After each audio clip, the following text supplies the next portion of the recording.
And welcome back, everybody. Thanks for sticking with us. Mayor Robert Palmieri is our guest. He's just starting his third term as mayor of Utica. Lots of stuff happening around the city of Utica, including on the west side of Genesee Street. I see them every time I'm Genesee Street. I see workers in there. Right.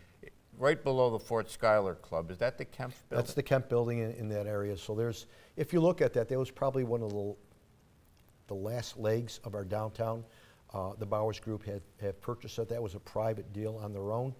But they are also the same individuals that did the security building, renovated that, which was scheduled for demolition. They're the same people that are doing the work on the Bleecker Street? Yeah, that's on the Bleecker Street side, right across the street from, which is RCIL at this point, or the old Boston place. That building was unfortunately a disaster, and we were looking to schedule for demolition. The Kemp building? The security building. Security building. And that's repurposed, the new Century building, they're repurposing this. And if you look at, they're outside, they're doing the remediation, the environmentals at this point. That is great area for lofts on the upper level, office space, and on the Genesee Street side where the glass is an opportunity for existing either retail, some type of restaurants, or along these lines. As you remember, many years ago, 50, 60 years ago, Genesee Street was bustling. You're starting to see that same type of infusion of excitement down there now. The New Century Club, that's an iconic building in downtown Utica at the corner of Hopper and Genesee. Right. So that would be on the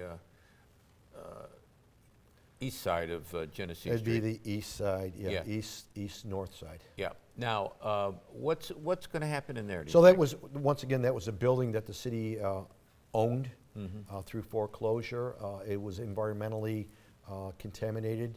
We couldn't even show that building unless somebody was certified environmentally to go in with a spacesuit to go into that building.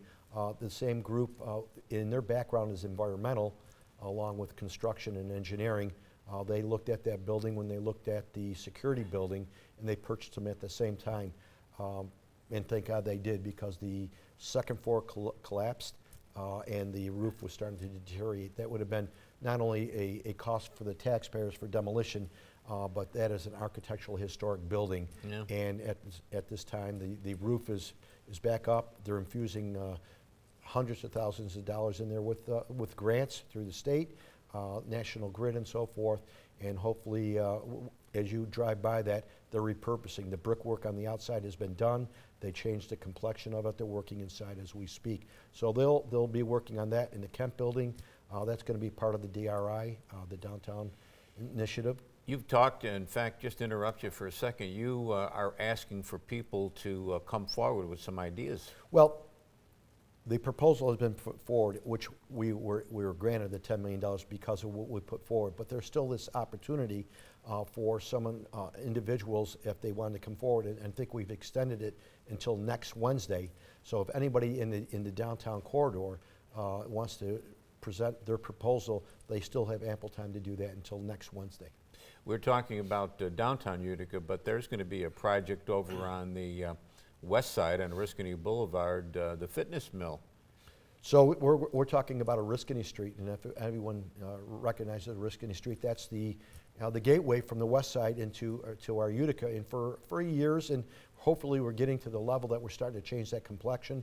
If you look at what Fast Track has done over there, Urbanics is now over there, ChemDry is over there. There's a lot of new buildings going on. The buildings that Alex Carbone's going to be putting in the fitness mill was an old Mealy site that had environmentals. We were aggressively marketing that and remediating that. Hopefully he'll be shovels in the ground in March, and by the end of this year we'll see a new a new fitness mill over and through there, which will again change the complexion. And if you look at that area, we have one other site that we are engaging with that's roughly 5.5 acres. But that starts changing the complexion when you come into the Utica.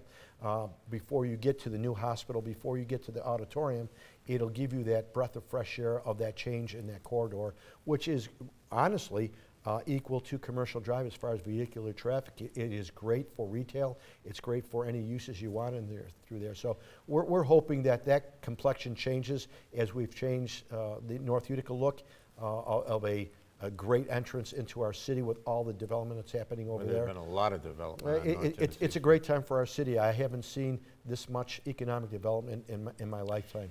When is the road work on Oriskany Boulevard near Genesee Street going to be all done? That shall be by the end of this year, and then they'll start North Genesee Street and changing that a little bit. So working with the state has been absolutely amazing to work with, DOT and the governor's office, because if you look at all the construction that's been done as far as the infrastructure of our roads, the north-south arterial, the Oriskany Street, Genesee Street corridor, it's one thing after another, and I think when you have that great partnership with the state, the great partnership we have with the county and County Executive Tony Pacenti, we're all on the same page. Many years ago, there was that fight, Republican, Democrat personalities. City, county. You don't see that any longer. Yeah. It's working in a fashion that I think we all recognize. This is our time. We want to hit it out of the park. There is a parcel, talking about development, there's a parcel next to, it would be on the east side of P.J. Green. That's city-owned, is it not? That's one. We have a parcel over there. We are currently talking with a number of different developers over and through there. The excitement will be, as obviously, as you look at the Nexus Center, that will be up and running. Rabesh and his crew aggressively working with the county. That whole corridor. You look at the harbor and what's transporting over there. As I say, this will be, and people get a little bit. When I come up with my little marketing strategies, Utica starts with you. It really does mean that. And what I want to be is I want to be the best little city in America. We can't compete with a New York or Chicago or Miami. We're not that large. But what we can do is give you all the quality of life necessities that you need. But what the large city can't give you is that community feel that we do in Utica, New York. We're a very warm, giving community. All you had to do is come out on New Year's Eve and walk and just see the people. Diversity was there, inclusion was there, and people just having a wonderful time. And that's what we're noted for. That's a wonderful thing that the residents of the city of Utica sell our city.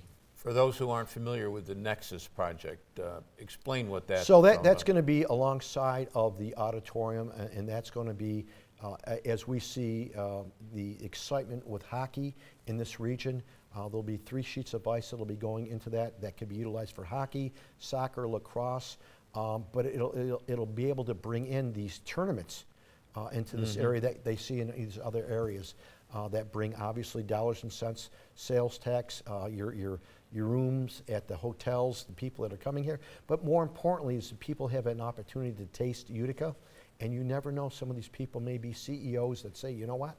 I like this area. Maybe we put a satellite out here. So everything we're doing is making this a destination for us as we look at the harbor, we look at the hospital, the state-of-the-art hospital, the Nexus Center, what's happening with our lofts. It's a great opportunity, and the region is hot. We didn't even talk about Cree. Yeah. What's happening with that, which is it's going to be high-end positions where we become the Silicon Valley of the Mohawk Valley. When we come back, let's talk a little bit about the hospital. Let's talk about the Harbor Point project. Right. Lots to talk about with the mayor. Short break, right back.